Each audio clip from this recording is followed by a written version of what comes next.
most people think they are feeding well, they are eating everything, but might not be getting the essential nutrient that is for them. Zinc deficiency, because I understand that it kills about 800 children annually. Now, where a child is lacking zinc, he is prone to infection. And where infection happens over and over and over again, it has a way of weakening the immune system.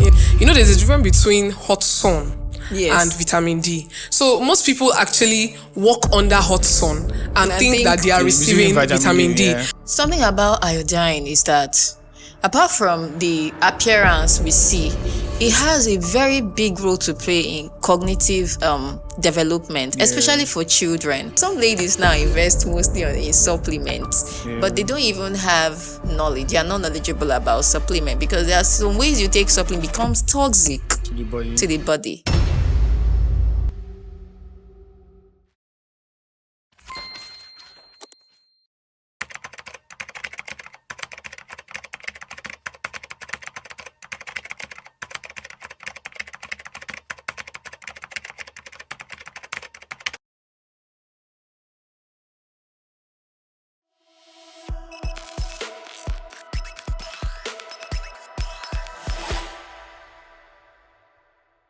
What if I told you that today 2 billion people around the world suffer from micronutrient deficiency, also known as eating hunger? My name is Paul, and with me here today is Joanese. And also we have the beautiful Gloria Chidima. You're welcome. Hi, Gloria. Hi, Joanne. You look beautiful. Thank you. You're not bad at all. Thank you. Welcome. Thank you. So no compliments for me, like it's just going to stay there. Paul, you look amazing as Thank always. you very much. Black handsome. No, I'm blushing now. You're welcome to Timeline, and today we're discussing nutritional deficiency diseases. It's nutritional deficiency disease simply means the lack of having sufficient nutrients in your body. Probably you lack a particular nutrient like protein, for example, and just here and there and all of that. According to reports, it has had very severe effects, especially in low-income countries, specifically in regions like South Asia and also Sub-Saharan Africa, and leading to a very high rate of mortality in children. Fair enough. Let's go into different scenarios, like cases that can actually, or diseases that involve with nutritional deficiency. And one of it is iron deficiency anemia. It's one disease that actually involves where the body lacks blood, healthy blood, to red blood cells actually to carry oxygen. So it's very, very unfortunate when someone, a particular human being, actually lack this particular thing. And one of the causes is this particular person doesn't eat good nutrients, he lacks dairy foods like red meat, leafy greens, and all that. And another angle of it is one part that actually refers to the women, the girl child. That is a loss of blood, especially during the menstruation angle. That's one particular area that in fact, I cannot really explain. My feelings cannot even explain it. So that particular period, women actually lose a huge amount of blood, and apart from that, even internal bleeding is another angle where individuals lose blood and they suffer from that as well. So it's that particular thing, and most of the kind of symptoms that these humans experience, you see that you start becoming dizzy, you don't have strength anymore, you can't even carry yourself, a lot of things, your nails becomes brittle, a lot of things just start happening, and that's like one of the it's very interesting because I think women actually are at the brunt of this majorly, because we have there are women who have don't let me say they are women menstruate, are expected to menstruate every month, and people with heavy flow, for example, are usually at risk of things like this, and most of them will have to take supplements every time now and then again. I mean, WHO reports that 40% women are pregnant women, and about 47% of children actually have this deficiency. Talking about iron deficiency, iron iron Deficiency, deficiency, yes, anemia. anemia, yeah. And it's, for me, it's just very interesting. I have friends that while menstruating, they have to be on drugs. Some of them would have, So they used to tell you. yeah, they do. They used to tell you when they are menstruating. Like I just do, I know, yes. I'm a boy. It's not able, but it's just the level of intimacy, right? Yeah. And they just like, they have to be on pills. Sometimes cannot go out. They have to just be in the house. Sometimes we are just all together in a place, and all of a sudden they are feeling dizzy already and things like that. And it's for me very, I don't know how to put it, but it's sad to see things like that happen. But I think it's also important that we would recommend that, okay, you eat more of red meats in such periods, eat more of leafy Greens. vegetables, exactly. And that deficiency that is common again, and this particular one is actually common in South Asia and Sub-Saharan Africa. I think in South Asia is specifically in India. I think it's common all over the world Yeah, because it deals with individuals, Yes. and women are all over the world. So this Yeah. particular thing does not have a region. It is worldwide related. Yeah, my point is just it's more prevalent in these regions. That's the point I'm driving Yes, at. because these regions are usually low income earning Exactly. countries. Yes. Yeah. So they have a very high what's it called prevalence in such regions. And then we also have the protein-energy malnutrition. That's PEM. That's also low amount of protein, and then Protein it causes kwashiorkor and marasmus.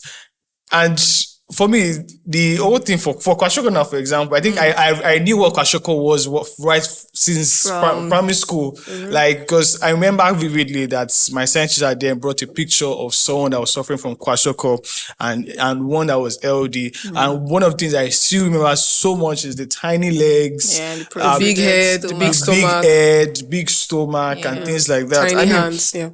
UNICEF said that today about 45 million children under the age of 5. 5 years. Like, the number is very large. And 45 it keeps million. increasing. Exactly. That's like a country or more than a country. Yeah, that's the size of the Population, country, yes. And these are children under the age of 5 that are suffering from PEM related deficiencies.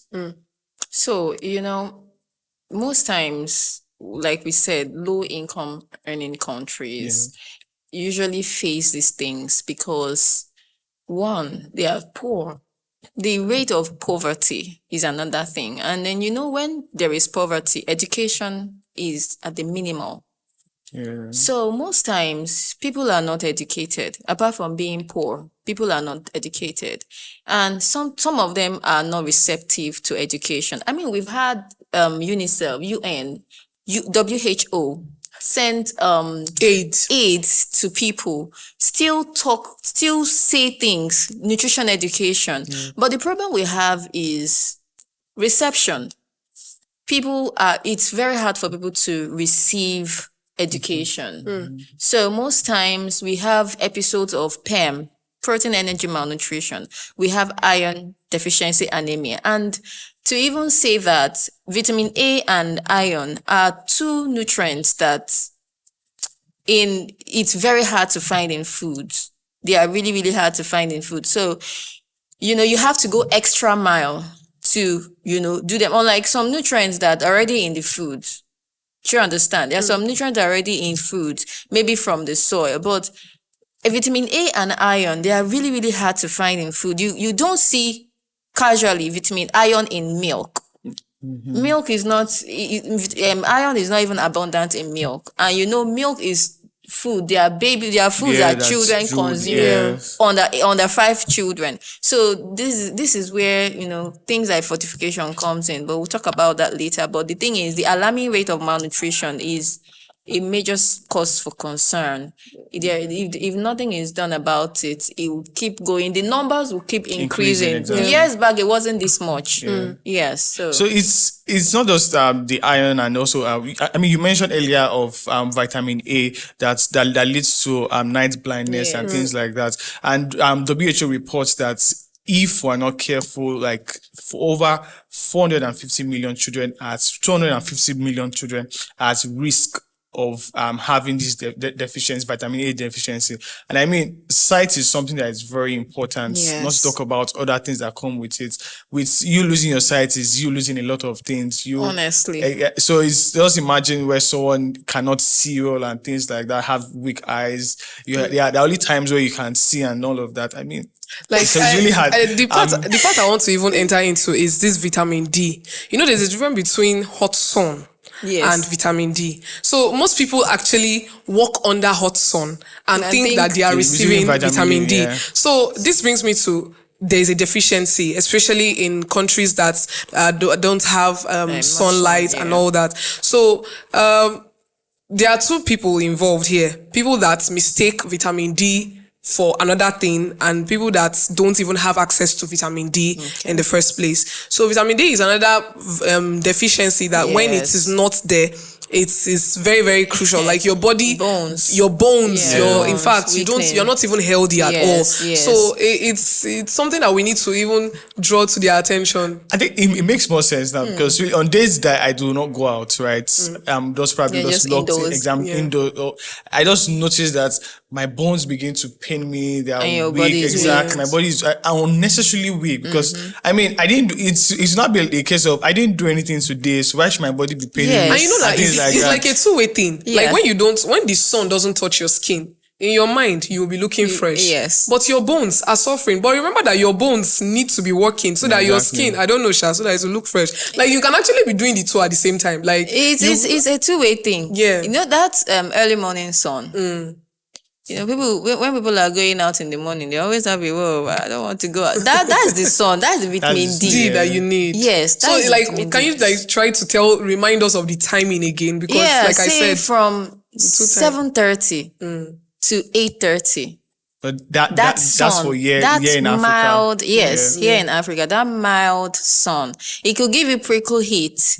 But that is the vitamin D. And it's not only even for the bones. That sun helps the skin. It brightens the skin. It glows up the skin. Or like the other type of sun. That's scotchy one. That scotchy one is a no. Is that one that you need sunscreen for and everything? But I mean, we're talking about Africa now. In places like Canada, for example, where they have very prolonged winter periods and then they don't have so much sunlight like we do here. And also for them, Canada, for example, is one country that this deficiency is actually very common in because they wear layers and layers and layers of clothes. And sun doesn't get absorbed into the skin. Gloves. So basically, like all your body. In fact, these days now we see pictures of people that even cover their face included as well. So it's just their eyes that is open, or probably their mouth and their eyes.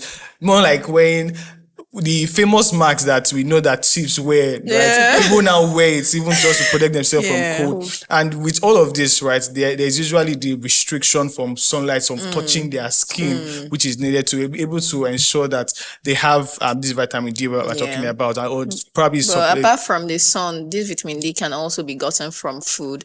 So people in those areas can actually get their source of vitamin C from their food, from their food. Oh, really? So nutrients, the vitamin D is in food. We have ample amount of vitamin D in some food, like even your vegetables. The vegetables contains ample amount of vitamin D, although it's always good to, we always advise go under the sun, but in situation like this, like Canada and other countries that, so supplements can go, foods, nutrients from food can also go. Well, again, we also have iodine deficiency that causes goiter. Yeah, that's the swelling of the thyroid gland. Yes, it's one that I think UNICEF says that 50 million people around the world are suffering from this particular iodine deficiency related diseases, in the sense that probably you don't have enough in your body and things like that. It just is all a lot. And I think I'm not sure where it's common, but you see it regularly. You still see people having protruted, what's it called, thyroid glands. Well, something about iodine is that apart from the appearance we see, it has a very big role to play in cognitive development, especially for children. You see children, especially when women are pregnant, Conception starts, anything about us started from conception, from the mother to after birth, conception. So a situation where the mother wasn't taking, iodine enough, not too much, but enough. You see that from the pregnancy stage, a child, the development starts, and the cognitive development starts from the pregnancy, from the womb. You now give birth. A child, the cognitive development is impaired. So apart from the outward appearance of goiter, which we see in adults, there's actually cretinism in children. You see a child looking a certain way. That child was not properly developed from the womb. And this is something that could have been corrected. Yes, this is something that have been corrected. You see a child looking a particular way. So these are things that even from as adults, pregnant women really need to, because they are carrying humans. Exactly. So whatever we say, you are what you eat. Whatever you eat is what is manifested. Exactly. So iodine is a very, very key nutrient.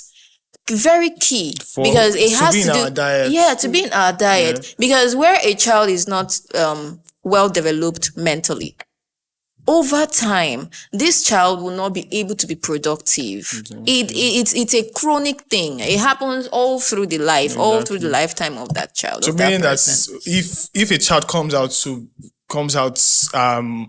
after being given birth to, and he has the deficiency of iodine already right from birth, it's going to be very hard to correct such. Meaning that he's going to live through. Yes. That's just imagine where someone is not mentally stable. You can't be productive. Such person can't be productive. Imagine where you're supposed to be reasoning A, you're reasoning Z. Yeah.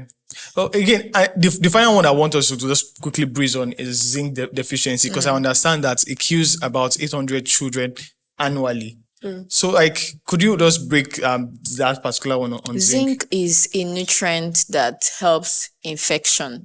It's more like it helps to prevent infection in children. Now, where a child is lacking zinc, he is prone to infection.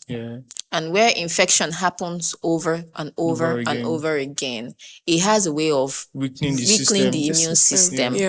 Now, a situation where your immune system is weakened, will you be able to do anything? More like you won't be able to fight anything that comes away. Yes. Opportunity diseases, you won't be able to, the body will not be able. That is why when children are malnourished or they have diarrhea or anything, they go to the hospital. The first thing they do, they give them is ORS and zinc to prevent the infection. So infection also is another thing when it comes to malnutrition, because a malnourished person who is also infected, hey, that's like double. It's double wahala. It's double wahala, trust me. Wow. So zinc deficiency is another thing. Is a nutrient of public health importance. Yes. So that's why we have our cereals fortified with zinc, because a healthy nation is a productive nation. And where a nation is infected with diseases, bacteria, opportunistic diseases, there can't be a healthy nation. So zinc is a nutrient, a core nutrient when it comes to public health. Okay, we'll go on a short breakdown. Once we return, we'll break things down, talk about the causes, more symptoms that we should look out for nutrition deficiency diseases. We'll be right back.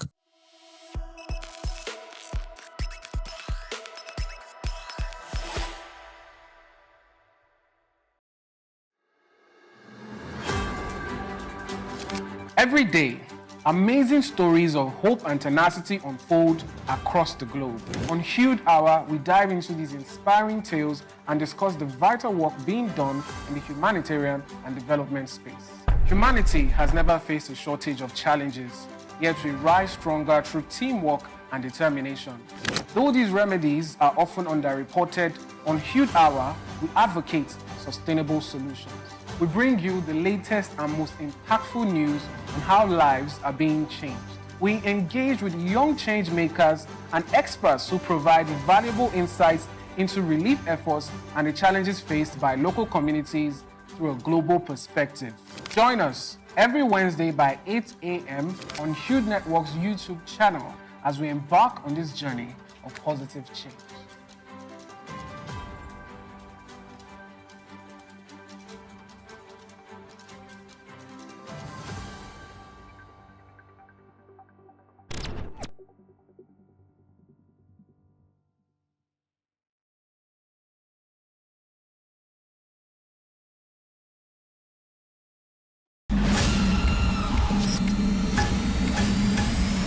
Hey everyone, let's face it, our world today experiences numerous challenges.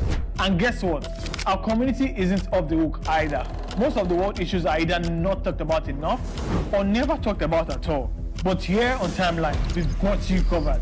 We dive deep into issues that affect us every day, leaving behind footprints of wisdom, knowledge, and solutions. Think of it like a roadmap that keeps you on the track for success. So buckle up, because in this new season of Timeline, we're taking another trip through the past, the present, and navigate into a more promising future. Again, we're talking solutions, people. And let's make one thing clear.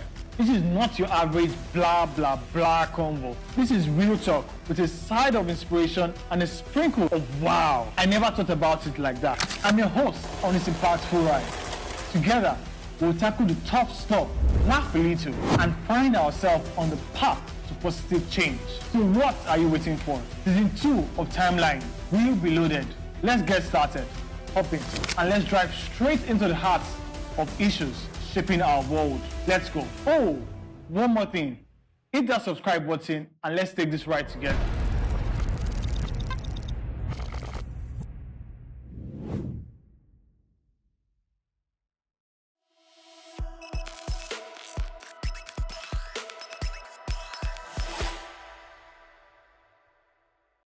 Yeah, welcome back. It's still Timeline, and we're discussing nutritional deficiency diseases. I mean, it's one that is ravaging our societies here and there, and it all talks about what we eat and how we should eat it. I mean, it's called eating hunger, meaning that there's being hungry, and then there's one that, oh, I'm well fed. But if you should look at it in depth, there's an hunger inside that you're well fed, that I say you're well fed. And I think it just brings us back to the whole story of balanced diet, trying to ensure that our diet is balanced. You ensure that it touch every nutrient and all of that. But what do you think are the leading causes in our communities today, in our countries today? What do you think are the leading causes of this eating hunger? Well, like you mentioned, hidden hunger. Most people think they are feeding well, they are eating everything, but might not be getting the essential nutrient that is for them. These days, we don't really say balanced diet. We now say adequate diet. Sometimes your nutrient, your diet could be balanced, but they are not adequate for you. To keep you running, yes, basically. Yes. Yeah, depending on your body, your physique, your frame, your body needs. So we now say adequate nutrient. If a nutrient a diet is adequate, that means my physical, my activities, everything is in line. So what causes this? People are not well informed. First, people are not well informed. Apart from being well informed, the environment we find ourselves are not supporting adequate nutrition. Yes. So to speak, the environment we find ourselves, apart from having the knowledge of nutrition, you might have the knowledge, but the environment, what is obtainable in the environment, the food you have around you, are they even up to your daily your earnings, your pocket? Can they even afford what you have around you? Now comes in Yes. And even people that even now have that now say they're elites, they have money, are they eating adequately? When you have money, you tend to overdo the thing. Say, are they even conscious of their health? So all these things are leading causes of, this hidden hunger. I have money. Do I invest in fruits? some girls, some ladies now invest mostly in supplements, but they don't even have knowledge. They are not knowledgeable about supplement because there are some ways you take supplement becomes toxic To the body. to the body. So the only thing that might not be too toxic to the body is fruit. Eating enough fruits and vegetables, taking enough water. Although sometimes you gotta take water and it's too much. Yes. I would really want to talk about food processing. Apart from yes, I think fortification is also involved, but this angle of food processing, there's a way you can cook food. Let's come to our contemporary society now. Yeah. Like, I don't know where you guys are coming from, but where I'm coming from, we used to prefer the bonbon parts. Like, you Especially want to party jollof rice. exactly. Yeah, Like, if the bottom food is pot. not burnt, like burnt very well. I mean, I remember having a conversation with your friend, and it was like, if jollof rice doesn't burn, I'm like, you don't have to burn jollof rice for it to be sweet. Yes. It's going to be sweet. And you know the funny part of it? Most people prefer that particular part, like the last, like you see children struggling. Okay, take the upper part. No. You can have the upper part. Let me just It's have the the burnt bottom part part, of yeah. it. No. Because if you are eating the burnt part of it, you are eating the dead products of the Exactly. food. So The you're byproduct, not, basically. you're not, like at that point, Ash. you're just, exactly, you are eating ashes. And you'll be eating it with so much joy and happiness. Like you're eating dead All of food the, into all of your the, what's it called? The dead nutrients. all of the things that are the ingredients. The, that have, ingredients. Exactly, all of those. Okay, sweet they believe that everything has Everything settled settles at on the that. But at the bottom. same time, it has burned. As in, it has burnt. Yes, we agree that it has settled, but it has It all has burnt. burnt. So what are you eating? You're eating trash already. Yeah. So this brings me to, there are some food that, according to our nutritionist, there are some food that you shouldn't overheat. You shouldn't underheat. Like you have to we're talking about that same enlightenment now, education. Because one thing is enough for you to tell people like how to eat, what to eat. Another thing is also how to tell them how to prepare these particular meals. Yes. For instance, like when we are eating the whole rice and stew with some vegetables, like green leaves around it, it's obvious that you're not supposed to cook that vegetable for it to shrink. Like it shrinks then Yeah, before I'm you going start far eating as it. cooking. Some people would even wash and wash and wash until when it's the whole water is very water clean. turns green, like greenish, and they pour the water away and then they end up eating chaff. So you see that you are doing the right thing, but the wrong way. Like that's how that food processing is very, very. Well, what I would say to that is that people, we adopt things that our parents, or will I say our great grandparents used to. Those times they didn't know any better. You know, growing up, our parents then they taught us. But you know, as time went on, we now discover that those things that they used to do then is not actually the right thing. Like that bonbon stuff, you know. Then smoky jollof rice. It has to burn. Even I watched it recently on YouTube where a lady was preparing jollof rice and she had to take coal. And then, She take coal and added put in between the jollof rice and covered it to get the smokiness. Sort of like cooking like with charcoal? a firewood. Yes. She To got put inside the food? Yes. She got the charcoal. I know put some it of them in is a to put in the foil, yes, and then put it inside No, I know of Knitted- foil, like using to cover the rice. This one is This charcoal. one got the charcoal, lit the charcoal, covered it with the foil, Yeah, lit and them then up, and then put kept it it in the inside. middle of the rice. And then cover the pot. I don't know what she's thinking, but for her, Somebody will go and try this kind of thing. she's trying to get that smokiness. You know, when you're cooking jollof rice with firewood, they believe that firewood Makes food food tastes sweeter, yeah. better. Than the one you use gas cooker to To cook. cook. So I think that was what she was trying to make in a modernized world that she found And that herself. lady will have plenty followers now. So, you know, It's well. information. We keep saying information. That's why we are here.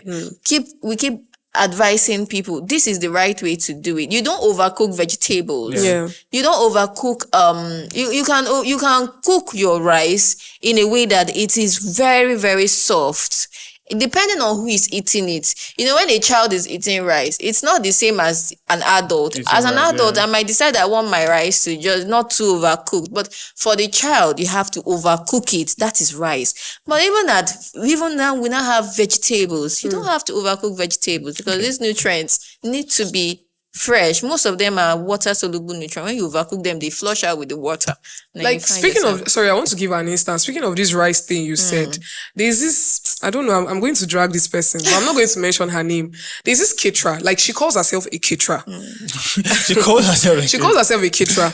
So she usually gets contracts to make different kind of meals. And I happen to be like kind of her friend, kind of. So one particular day she called me, she was like, she has finished making 2 party jollof. I should come and have a taste. So I think that was the first time I tasted her food. So when I tasted it, like it was just as if they brought out the rice from the bag, from its bag, washed it, poured it inside a colored water, and then it just turned colored.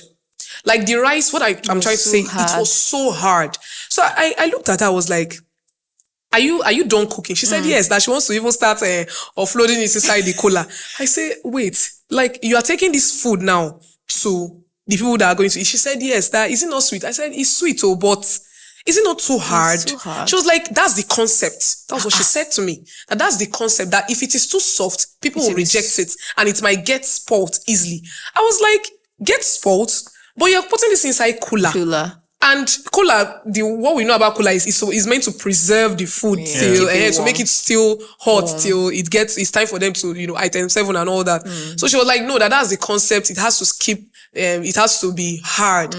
I was like, but at that point I was like, now this is me telling you, you are killing people. Sorry, she won't kill anybody again. No, you're not. We're talking about what's it called? Education. Is beans protein or carbohydrates? I really want to know because I've heard people debate on this. Oh, is that? A debatable topic. Yeah, but now we're on the table now. We're on the table now. Those my teachers. Exactly. So are we going to go collect money back from our teachers, or we should still leave it there? Okay, this is it. This is legume. And legumes are known to be proteinous. Yes. Okay. Now, legumes are plants that are proteinous. So among every grain, legumes is one type of grain that has the highest form of protein in them. So it's safe to say that in the grain family, protein has a high, beans has the highest protein content. Yeah. But they also have carbohydrates, ample amount of carbohydrate. Beans has fiber. Exactly. Fiber is carbohydrate. That is even dietary fiber, insoluble fiber. And they still have soluble fiber. So you can't just say that beans is protein, because protein per se are animals that we know, meat. Beans. Yes. Those are pure proteins. So you can't just say that beans are just proteinous foods. They are just legumes that we know to be plant-based that are proteinous. We will leave the school fees. We'll leave the school fees. Another one again is how many minutes should we cook our eggs? Eggs. Well, it depends. That yolk. Yes. It depends. Now, this is the logic. Minimum of 4 to 5 minutes will get that yolk done.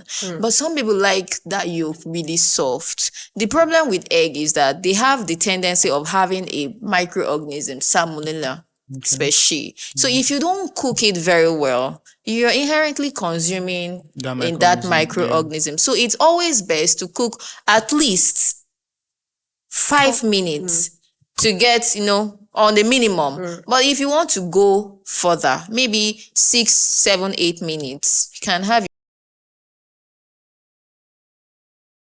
Is this education now? Education. Yes. So still on education, we are using style to get information. All right, but still on education. I think we're talking about eat right. Some people that even have money, they don't know what to use their money for. So I want you to give us a sneak peek. How can we literally have a proper meal, a proper adequate diet? Now, not balanced diet, but an adequate diet. From morning, afternoon, and evening. Yeah. Well, planning. First, I always say practically, if you have your your plate, Okay. divide it into 4. Half, okay, quarter should be your carbohydrates. Half should be your vegetables, fruit. And then the other quarter should be your protein. That is an adequate diet, plate. yeah. Now, depending on your activity, if you're someone who works in a bank, that plate is okay for you. But if you're someone who does hard work, then you know that you can that needs physical strength. Yes, physical strength, and the carbohydrate has to increase. But how do we eat balanced or adequate meals? Remember that your fruit and vegetable has to be there in a day.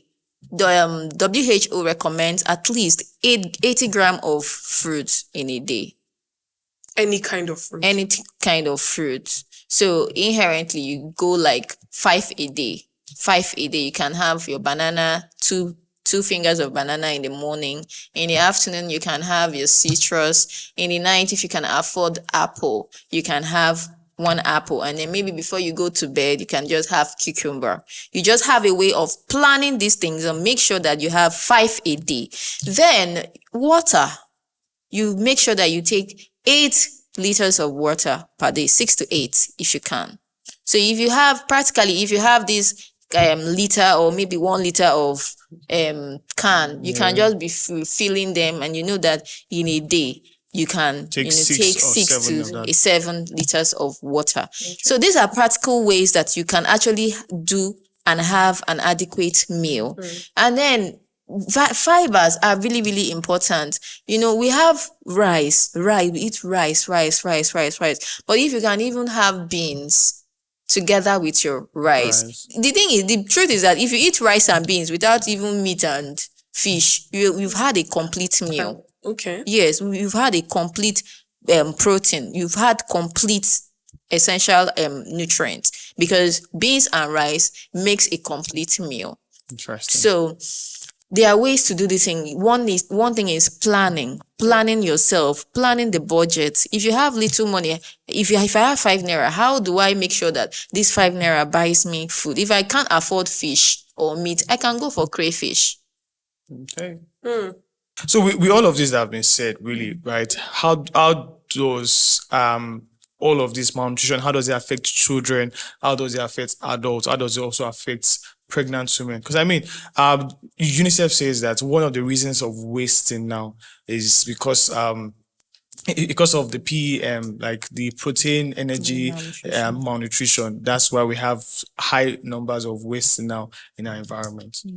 Well, we cannot overemphasize on nutrition education, that's by the way, but government should also be involved, and that is a very, very vital way to do that is fortification. Biofortification is very important. You know about iron beans? Iron beans. Have you wondered why it's called iron beans? Iron beans was actually biofortified. At the growing stage, when the beans was growing, iron was initiated into the beans, and then when it grew, it has, in fact, more iron than every other type of beans. So these are strategies that government can actually use to, boost, nutrient in its population. So when we talk about fortification, apart from adding nutrients after the food must have been produced and processed, even at the growing stage of the food, government should adopt that biofortification, because other countries are doing it. Countries like Rwanda, Uganda, they are doing it. So I see no reason why we should not, be involved in this thing in our country. Another thing is stakeholders. Monitoring and evaluation is very important, because to be very honest, these things are happening. Their foods are being fortified. They are sending them, but they are not monitoring. No proper monitoring, no proper evaluation, no proper assessment. So we don't even know how many people are even consuming these things. We have palliative. We had palliative in the past during COVID, but to be very honest, I don't know. I don't think government can actually account, for how much people actually got the palliative. So these things are what strategies that government can actually use: proper monitoring and evaluation. Then nutrition and nutrition education. Sponsor people that want to do it. People are actually interested in disseminating information, but they don't get the encouragement they actually need to go about it. And then people at the forefront, stakeholders, food industries also have a very, very vital role to play, because they are the one processing this food. They are the one packaging these foods. They should be able to, package foods, make food very readily available and affordable. It's another thing for food to be available, but when people cannot afford it, that's another high problem. tax is too much. So there should be a way that foods can be accessible, affordable, and well utilized by everyone. That way, people can be able to, eat healthy. Yeah, I think for me, it's just interesting how we see the impact on children, from pregnant women, on even adults. Because I know that one of the signs of being malnourished is just being tired, unexplainable, wasted. Exactly. Like, you don't know why. You just wake up and then you're really feeling tired, or you have unexplained mood changes. You don't know. You don't know why. I don't know why I'm just sad. In case you don't know, food brings joy. Like good food, harmony. Yeah, What are you not saying? harmony. When you bring food, everyone is happy. Exactly. Yeah. Unites nation, actually. Yeah, it does. So you won't be able to explain your mood changes, and like there are just a number of things that it does, and that's on adults now. Yeah, and based on that impact, do you know that our nation is at risk if we don't tackle malnutrition? Because children, they are the future. Exactly. They are the future. Pregnant women, healthcare systems. If a woman is pregnant and she's not even consuming enough, I remember where I was last year in Abia State. Some of their antenatal days, they give eggs. They share eggs to pregnant women and lactating mothers. These are few ways. Because as children grow and they have SAM, severe acute malnutrition, it might transcend to chronic, which happens over time. And, it happens that children who are chronically malnourished becomes less productive later in life. So the impact is numerous. It is enormous. Cannot be. In fact, that's why food is being tagged one of the basic needs of life. So if you don't have food, you are not living. You just see that the rate of death will increase. A lot of things, a lot of menace. Is it the psychology? And is it the mental? And let me don't even lie. When there is no food, you see that people will start going into we have nutrients like omega 3 fatty acids. acids. That actually helps to boost the mood, just to try to prevent people from going through the things like depression, having anxiety and things like that. So see, food brings enough of joy. Fair food though, very food brings joy, and if you have food in front of you, there's so much joy with that. I think we'll be able to do justice to this topic. So finally, on your final statement now, what will you want to recommend to people, to nations, basically? What do you think can be done so we'll combat this and have reduced numbers in the coming years? There has to be collaboration. The government has to work with individuals, partner with stakeholders to make sure that everything then there has to be proper monitoring. Like I said before, no matter how much we do these things right and they are not monitored, we are not going anywhere. They have to be monitored. There is scaling up nutrition, that they are now in the forefront of preventing malnutrition. Those things, those are channels that can also help to prevent malnutrition. And so this program should be supported. Policies should be put in place. Where we're talking about undernutrition, we're also up against overnutrition. Sugary things, sugary foods, unhealthy foods out there. Government should also have a way of regulating them. Regulation, policies should be put in place. But budgeting should also be put in nutrition, because every aspect, petroleum, every aspect, there's massive budgeting going in there. But it looks like the area of nutrition is Suffering. just sidelined and left for some group of people to handle. Everyone have to.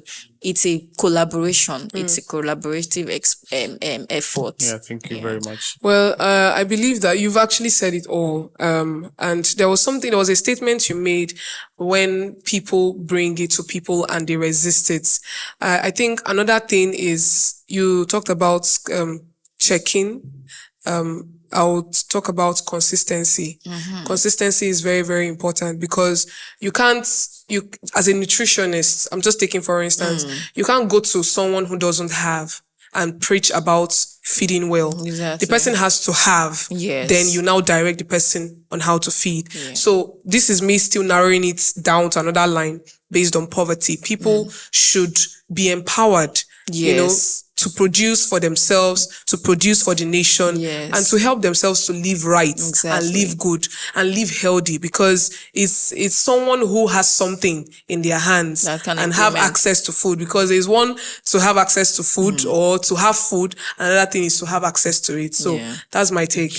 I mean, food brings joy, and so much joy is what food brings, and ensure that everyone is of good health at the end of the day. It's important that we try to ensure that there's no more hunger in the land, and most importantly, that there's no more eating hunger. Educate people around you. Ensure you tell someone that look out for signs to watch out when you see that you're unexplainable tired, you don't know why you're tired. Tell someone to go check what particular nutrients you might be lacking. Get supplements, get food, eat good food, eat fruits. Very important. My name is Paul, and with me here today was Joan, and also we had Gloria in the building. Thanks for watching. Don't forget to like, share, and also subscribe. Bye for now. Bye. Guys.